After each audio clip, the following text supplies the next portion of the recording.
ada bentuk-bentuk yang katakanlah overacting di luar kewenangan kita, walaupun tujuan kita baik. Sebaiknya sebelum kita bertindak, kita koordinasi, karena memang pelaksanaan agenda politik ini sangat spesifik.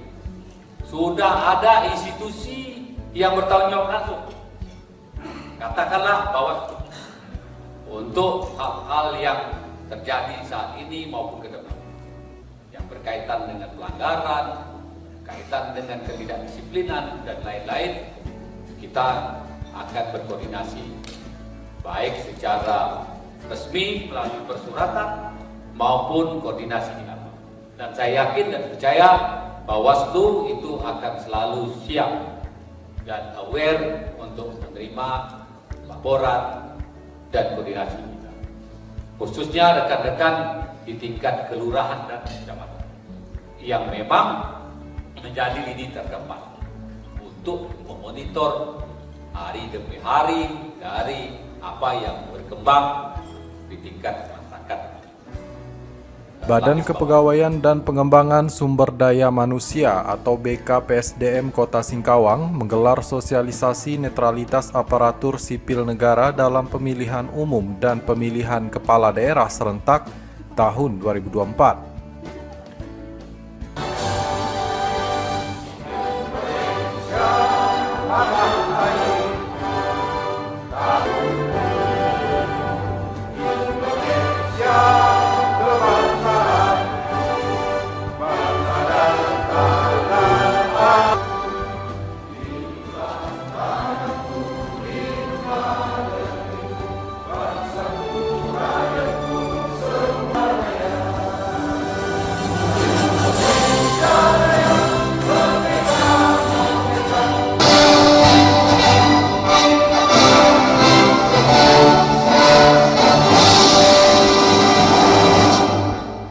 Hadirin disilakan duduk kembali.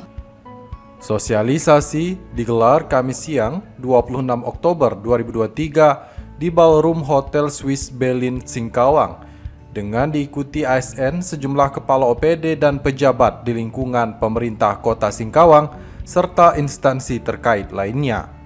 Dasar hukum adalah Undang-Undang Nomor 5 2015 tentang aparatur sipil negara.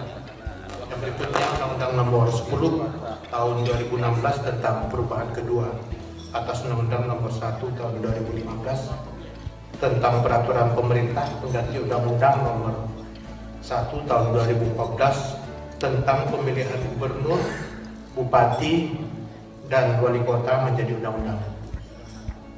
Berikutnya peraturan pemerintah Nomor 11 tahun 2017 tentang manajemen pegawai negeri sipil, peraturan pemerintah Nomor 42 tahun 2004 tentang pembinaan jiwa dan kode etik PNS. Keputusan bersama Menpan RB bersama Menteri Dalam Negeri, Kepala Badan Kepegawaian Negara, Ketua Komisi Aparatur Sipil Negara, dan Ketua Badan Pengawas Pemilihan Umum Nomor 2 tahun 2002, Nomor 800 Mendaftar 574 tahun 2002, Nomor 246 tahun 2022, Nomor 30 tahun 2022, Nomor 147.1 garis miring PM.01 garis miring K.1 garis miring 09 garis miring 2022 tentang pedoman pembinaan dan pengawasan netralitas pegawai negeri sipil negara dalam penyelenggaraan pemilihan umum dan pemilihan. Berikutnya Surat Edaran Nomor 1 2023 tentang pedoman pembinaan dan pengawasan netralitas pegawai negeri sipil dan pegawai pemerintah non-PNS dalam penyelenggaraan pemilu dan pemilu kada. B. Maksud dan tujuan. Maksud dan tujuan kegiatan ini adalah agar semua ASN bersikap netral dan menselaraskan antara peran dan fungsi ASN sebagai pelayan publik yang profesional melalui komitmen bersama semua pihak, melalui pengawasan secara intensif, bebas dari segala bentuk pengaruh manapun serta tidak memihak pada kepentingan siapapun. C. Sasaran. Seluruh pegawai PNS atau ASN di lingkungan pemerintah Kota Singkawang. Perlu kami sampaikan bahwa kegiatan ini diawali dengan pengucapan ikrar nantinya bersama netralitas ASN dipimpin oleh Bapak PJ Wali Kota Singkawang dan diikuti oleh hadirin sekalian yang dilanjutkan dengan penandatanganan fakta integritas sebagaimana sebelah. Sebelum masuk dalam sesi sosialisasi dan penyampaian materi, kegiatan ini terlebih dahulu diawali dengan pembacaan ikrar netralitas ASN dan penandatanganan bersama fakta integritas sejumlah kepala OPD dan pejabat di lingkungan pemerintah Kota Singkawang. Pembacaan ikrar dipimpin PJ Wali Kota Singkawang Sumastro dengan diikuti seluruh ASN yang hadir dalam kegiatan. Di lingkungan pemerintah Kota Singkawang, dalam rangka mengikuti pemilu legislatif dan pemilihan presiden wakil presiden tahun 2024. 1. Menjaga dan menegakkan prinsip netralitas pegawai ASN di lingkungan pemerintah Kota Singkawang dalam melaksanakan fungsi pelayanan publik baik sebelum, selama, maupun sesudah pelaksanaan pemilu dan pemilihan tahun 2024. 2. Menghindari konflik kepentingan, tidak melakukan praktik-praktik intimidasi dan ancaman kepada pegawai ASN dan seluruh elemen masyarakat, serta tidak memihak kepada calon pasangan tertentu. 3. Menggunakan media sosial secara bijaksana, tidak dipergunakan untuk kepentingan pasangan calon tertentu dan tidak menyebarkan ujaran kebencian serta berita bohong. 4. Menolak politik uang dan segala jenis pemberian dalam bentuk apapun. Pembacaan dan pengucapan ikrar selesai. Penandatanganan fakta integritas ini menunjukkan pemerintah Kota Singkawang telah menetapkan berbagai kebijakan dan peraturan yang mendukung netralitas ASN selama pemilu dan pilkada serentak 2024. Hal ini termasuk pelarangan ASN terlibat dalam kampanye politik, berpartisipasi dalam rapat-rapat politik, atau menggunakan fasilitas pemerintah untuk kepentingan politik. Pelanggaran terhadap aturan ini tentu dapat mengakibatkan sanksi disiplin sesuai dengan peraturan yang berlaku.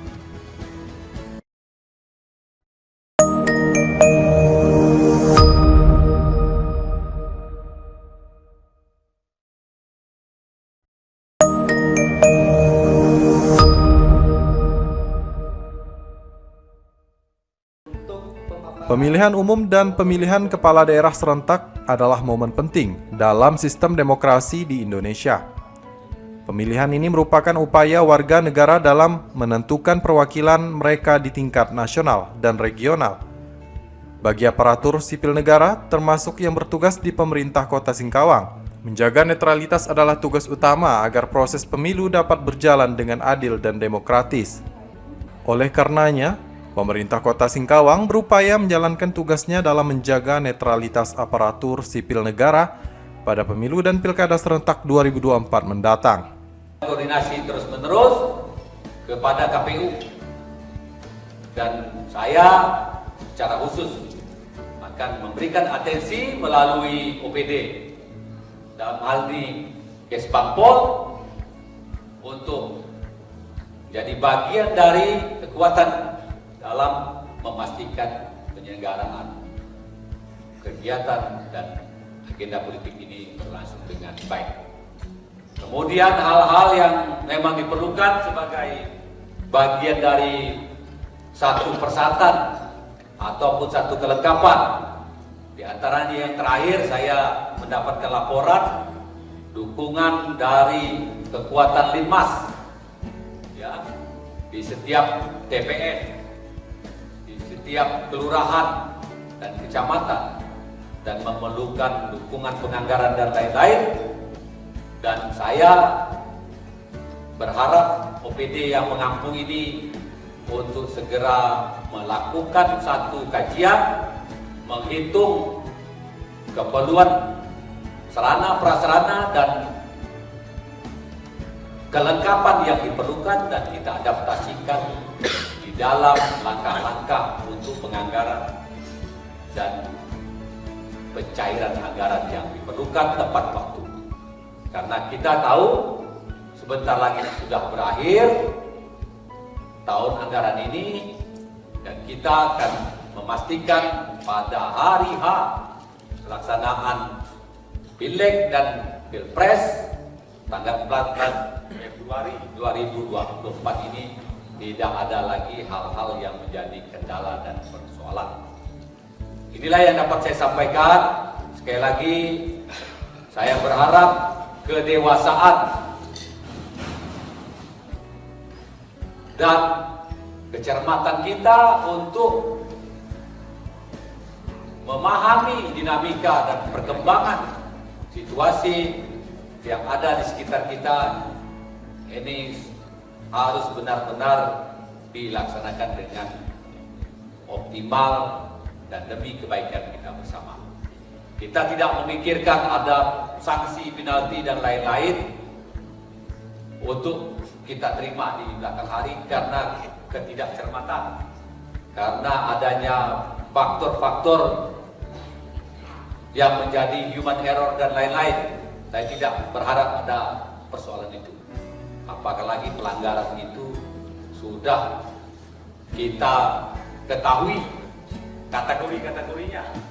Melalui sosialisasi ini diulang ataupun dilanggar, itu namanya kita melakukan suatu perbuatan yang sebenarnya tidak perlu terjadi. Saya punya satu keyakinan, sekali lagi, kedewasaan, kecerdasan, dan kematangan di dalam kita melakukan diri sebagai ASN ketika berhadapan dengan agenda politik nasional ini. Untuk memastikan ASN memahami pentingnya netralitas, maka pemerintah Kota Singkawang menggelar sosialisasi dan diskusi melalui kegiatan ini. Tentu saja, untuk memberikan pemahaman tentang peraturan yang berlaku, dampak pelanggaran netralitas, serta tindakan yang harus diambil oleh ASN selama masa kampanye dan pemungutan suara. Sosialisasi ini pun melibatkan narasumber berkompeten, yakni Kepala BKPSDM Kota Singkawang, Inspektur Kota Singkawang, dan Komisioner Bawaslu Kota Singkawang. Netralitasnya, makanya sampai ada ikrar, sampai ada deklarasi segala macam, memang diharapkan sekali oleh pemerintah pusat agar betul-betul netralitas kita ini terjaga. Oke, lanjut. Nah, kita tahu pemilu di 2024 nanti ada 271 daerah akan kosong, kemudian masa jabatan berakhir itu cukup banyak, sehingga peluang untuk gangguan netralitas atau distorsi netralitas bagi ASN itu sangat terjadi, bisa mungkin terjadi. Nah, kondisi ini yang memang dihadapi oleh ASN dalam jeda-jeda pemilu sekarang, ada beberapa kondisi di mana ASN ini sangat riskan untuk dimanfaatkan atau berada di posisi dilema seperti yang sampaikan oleh Pak Jul tadi. posisi ASN. Yang pertama dari sisi internal birokrasi ya, dari internal kita, dari sisi man-nya, orangnya, yaitu SDM aparatur yang secara politik terkondisikan. Nah, tadi sampaikan Pak juga. Ini kondisi kita memang pimpinan kita juga pasti dari politik dari birokrasi itu sangat dominan dan sangat memberi pengaruh tadi. Kalau tidak milih nanti utangkan pada peduli. Ini yang ada, memang ada ketakutan dari beberapa ASN dan terbukti tidak memilih yang lain, ketahuan milih yang lain, begitu yang menang bukan yang pilihan kita, takut nanti intimidasi. Saya kira ini kondisi yang dilema, butuh integritas yang tinggi, butuh ketenangan dan butuh jiwa besar. Tunjukkan profesional. Sini ditutup profesionalisme seorang ASN. Yang kedua dari sisi keuangannya. Kalau manajemen ini kan metode, material, Nah ini dari sisi keuangan, anggaran potensial ditumpangi kepentingan politik. APBD 2024 kami setelah mereviewnya kan, terkadang ya wajar-wajar saja memang secara Pak Faru ya, bawasnya ada ya, secara undang-undang juga para anggota dewan yang akan naik lagi ya memang punya secara undang-undang diberikan kewenangan untuk mengajukan aspirasi. Nah, tidak bisa dipungkiri. Tentu saja ini bagaimana kita seorang ASN mengkondisikan anggaran tersebut betul-betul untuk mencapai tujuan organisasi, bukan dari tujuan politik. Itu perlu kita jaga. Kemudian dari sisi metode, nah ini lagi menunggunya penataan birokrasi, jabatan struktural sudah banyak dikurangi. Nah ini berpengaruh nanti. Takut nih ya kena nonjol dengan alasan dijadikan pejabat fungsional. Ini kondisi yang memang membuat ASN berposisi di dilema sehingga terjadi distorsi atau penyimpangan terhadap netralitas. Kalau dari sisi eksternal, nah ini kondisi politik. Kondisi politik ini parpol bergerak secara intens dan masif, sudah pasti lah. Namanya orang berjuang ini tidak mau setengah-setengah, pasti maksimal. Yang paling rentan yang punya wilayah tadi Pak Julian sampaikan, para lurah, camat ini karena memiliki wilayah tempat di mana para partai politik, para kandidat, para peserta pemilu untuk melakukan branding, untuk melakukan sosialisasi. Kemudian posisi masyarakat. Nah, masyarakat sudah pasti terkotak-kotak pada pilihan-pilihan mereka masing-masing. Terkadang, nah tadi dilema masyarakat bikin acara, donaturnya dari sisi politik, calon, caleg misalnya, Pak Lurah diundang, suruh sambutan lagi kan. Nah, ini dituntut netralitas, sangat-sangat dituntut netralitas. Nanti mungkin Pak dari Bawas lah sebagai wasit ya, ini wasitnya Bawas nih. Mudah-mudahan Bawas nanti ini tidak kayak sepak bola, punya VAR, video asisten referee, buka video, mana aja videonya, ada sakit udah buka video, ada barang bukti. Hati-hati. Jadi nanti mudah-mudahan bagaimana kondisi seperti itu, tentunya nanti ASN terutama di kelurahan ya, saya memahami karena juga saya pernah lurah, takutnya diundang perlombaan gaplek misalnya, mau akhir tahun nih, acara akhir tahun, masyarakat adakan sponsornya si A, si B, Pak Lurah diundang, nah, gimana posisinya? Jadi nanti saya kira bagaimana itu dituntut kita selaku ASN menjaga netralitas kita sendiri. Ya, netralitas ASN adalah prinsip dasar yang mewajibkan semua aparatur sipil negara tidak berpihak pada salah satu calon atau partai politik peserta pemilu. ASN harus tetap menjalankan tugas pemerintahannya secara profesional dan tidak boleh mempengaruhi hasil pemilihan dengan cara apapun. Prinsip ini adalah bagian integral dalam memastikan pemilihan yang adil dan bebas dari intervensi pemerintah. Dengan menjaga netralitas ASN yang kini dilakukan pemerintah Kota Singkawang dalam menghadapi pesta demokrasi pemilu legislatif, pemilu presiden, dan pilkada serentak 2024 mendatang.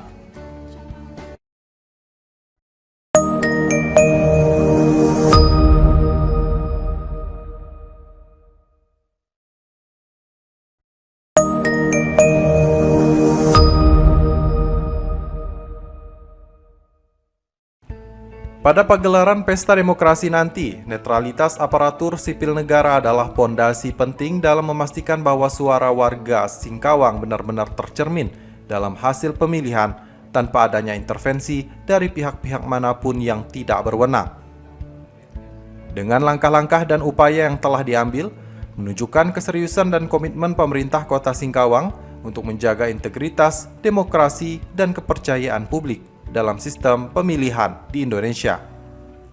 Untuk sekedar informasi bahwasannya penyelenggara pemilu berdasarkan amanat Undang-Undang Nomor 7 Tahun 2022 tentang pemilihan umum, penyelenggara pemilu di Indonesia ada 3 lembaga. Yang pertama yaitu KPU, Komisi Pemilihan Umum, kemudian Bawaslu, dan yang ketiga itu DKPP, Dewan Kehormatan Penyelenggara Pemilu.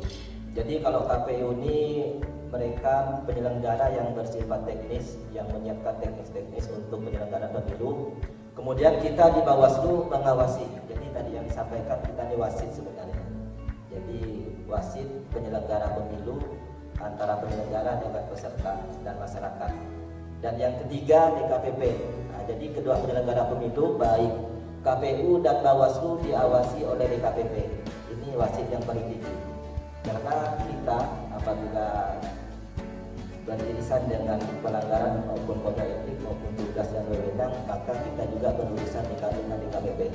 Artinya sama, baik penyelenggara pemilu maupun ASN semuanya memiliki risiko yang sama terkait dengan pelanggaran-pelanggaran baik itu dengan kode etik maupun dengan netralitas yang berkaitan dengan pemilu.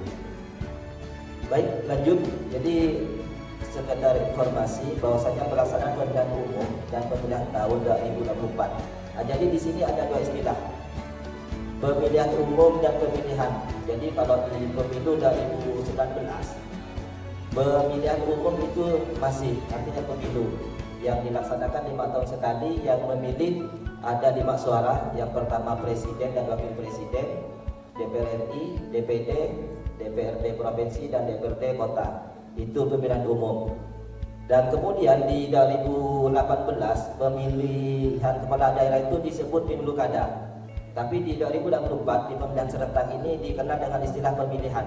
Nah, jadi pemilihan ini adalah istilah untuk pemilu kada kita nanti, yang memilih wali kota dengan gubernur yang akan dilaksanakan nanti. Jadi hanya berubah istilah saja.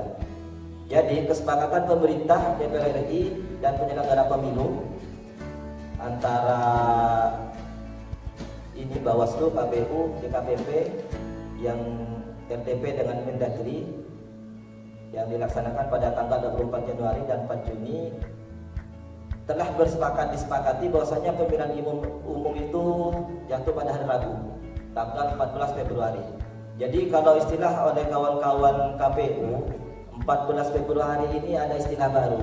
Karena kita ketahui bersama kalau di kalangan muda-mudi 14 Februari ini banyak dikenal dengan istilah Valentine. Jadi hari kasih sayang. Tapi di pemilihan umum nanti di 14 Februari ini ada istilah dengan bukan kasih sayang tapi kasih suara. Nah, jadi nanti ibu-ibu harus terlibat juga nanti di tanggal 14 Februari. Selain memberi kasih sayang, juga tolong memberi suaranya. Jadi kasih suara ibu-ibu sesuai dengan yang sudah sesuai dengan calonnya masing-masing. Itu. Kemudian durasi masa kampanye di pemilu ini sangat singkat, hanya 75 hari. Yaitu kampanye dimulai dari tanggal 28 November nanti. Jadi nanti ada slide selanjutnya akan masuk di situ. Lanjut. Kemudian dasar hukum dari pemilihan umum yaitu nomor 7 tahun 2017. Kemudian yang diperkuat juga dengan peraturan pemerintah pengganti Undang-Undang nomor 1 tahun 2022 yang dirubah perubahan dari Undang-Undang nomor 7 tahun 2017. Jadi yang terbaru itu Undang-Undang tentang pemilu yaitu nomor 1 tahun 2022. Ini merupakan perubahan dari Undang-Undang nomor 7 tahun 2017. Ini hanya revisi yang berkaitan dengan daerah otonomi yang ada di Papua sana. Kalau lain isinya, yang lain substansinya masih sama. Yang berubah itu hanya menambah kewenangan yang ada di Papua. Jadi direvisi dan hasilnya undang-undang nomor 1 tahun 2022, di mana pemilu nanti akan memilih calon presiden dan wakil presiden di tanggal 14 Februari itu untuk periode 2024 dan 2029. Kemudian memilih anggota DPD RI sebanyak 152 orang, ini dari 38 provinsi. Kemudian DPR RI itu nanti ada sebanyak 580 orang. Kemudian DPRD provinsi di 38 provinsi itu 2.372 orang. Dan DPRD kabupaten kota yang mewakili 508 kabupaten kota itu sebanyak 17.510 orang. Artinya pemilu nanti kita semuanya bertanggung jawab untuk mensukseskan pemilu di tanggal 14 Februari ini. Jadi bukan hanya tugas KPU, bukan hanya tugas Bawaslu, bukan hanya tugas DKPP, tapi ini menjadi tugas kita bersama untuk mensukseskan pemilihan umum di tanggal 14 Februari nanti. Oke, lanjut. Baik, sementara untuk pemilihan serta, ini untuk pemilu kada, kalau istilahnya yang kita katakan, yaitu tanggal 27 November ini sesuai dengan jadwal awal. Tapi pada saat ini masih dalam proses perubahan. Artinya karena ada kemungkinan untuk pemilihan kepala daerah ini akan dilaksanakan di bulan September. Artinya dimajukan. Dan ini akan menambah kerawanan dalam pelanggaran pemilu nanti. Kenapa? Karena di tanggal September ini masih sangat dekat dengan pemilihan presiden, karena kemungkinan pemilihan presiden kita ini akan dilaksanakan 2 periode. Karena melihat calon yang ada pada saat ini adalah 3 calon dan sangat berat untuk bagi para calon untuk memperoleh suara itu 50% plus 1. Artinya sangat berat. Jadi kemungkinan besar itu Pilpres akan dilaksanakan 2 putaran, dan putaran yang kedua ini akan dilaksanakan tanggal 26 Juni di 2024. Artinya dari Juni ke September ini sangat dekat. Tahapan pemilu kada sudah berjalan dan tahapan Pilpres tahap kedua juga berjalan. Artinya gesekan akan semakin banyak. Dan ini menjadi perhatian kita bersama untuk meminimalisir adanya pelanggaran-pelanggaran di pemilu nanti. Aturan main telah disampaikan melalui sejumlah materi yang dijelaskan para narasumber. Maka sosialisasi untuk menjaga netralitas ASN di lingkungan pemerintah Kota Singkawang di pemilu dan pilkada 2024 sudah dilakukan. Dengan demikian, maka semua peserta tentu memahami peraturan yang berlaku serta konsekuensi yang harus dihadapi jika melakukan pelanggaran. Oke, dasar hukum untuk pemilihan serentak yaitu Undang-Undang Nomor 10 Tahun 2016. Perubahan kedua atas Undang-Undang Nomor 1 Tahun 2015 tentang penetapan peraturan pemerintah pengganti Undang-Undang Nomor 1 Tahun 2014 tentang pemilihan gubernur, bupati, wali kota yang ditetapkan menjadi undang-undang tanggal 1 Juli 2016. Jadi artinya dasar hukum dari pemilihan serentak ini adalah Undang-Undang Nomor 10 Tahun 2016. Oke, lanjut. Nah, ini adalah kalender tahapan pelaksanaan pemilihan umum 14 Februari. Sementara kita ketahui saat ini kita ada di bulan Oktober. Oktober sudah masuk tanggal 26. Jadi tanggal 26 ini di tahapan pemilihan umum itu sudah masuk kepada pendaftaran calon presiden, baca pres dengan bacawa pres. Artinya dari tanggal 19 Oktober sampai tanggal 25 Oktober ini adalah masa pendaftaran calon presiden dan wakil presiden. Nah, ini lagi berlangsung dan kita ketahui saat ini sudah ada 3 calon baca pres dan bacawa pres kita yang sudah mendaftar. Kemudian di tataran pemilihan DPR, DPD, baik itu tingkat provinsi RI maupun tingkat kabupaten kota, ini masih tahap pencermatan administrasi. Jadi hari ini masih tahap pencermatan administrasi untuk menuju kepada DCT, daftar calon tetap. Jadi nanti di tanggal 3 itu diumumkan daftar calon tetap anggota dewan baik dari tingkat RI sampai kabupaten kota. dan diumumkan di tanggal 4. Nah, jadi nanti di tanggal 4 kita akan mengetahui calon-calon yang akan bertarung di pemilihan legislatif nanti, baik DPR RI, DPD RI, DPRD provinsi maupun DPRD kabupaten kota. Nah, ini nanti diumumkan oleh KPU di tanggal 4 November. Kemudian untuk kampanye sendiri nanti akan dilaksanakan mulai tanggal 28 November sampai tanggal 10 Februari. Artinya batas waktu itu hanya 75 hari. Ini sangat singkat sekali bagi kawan-kawan nanti yang berkampanye.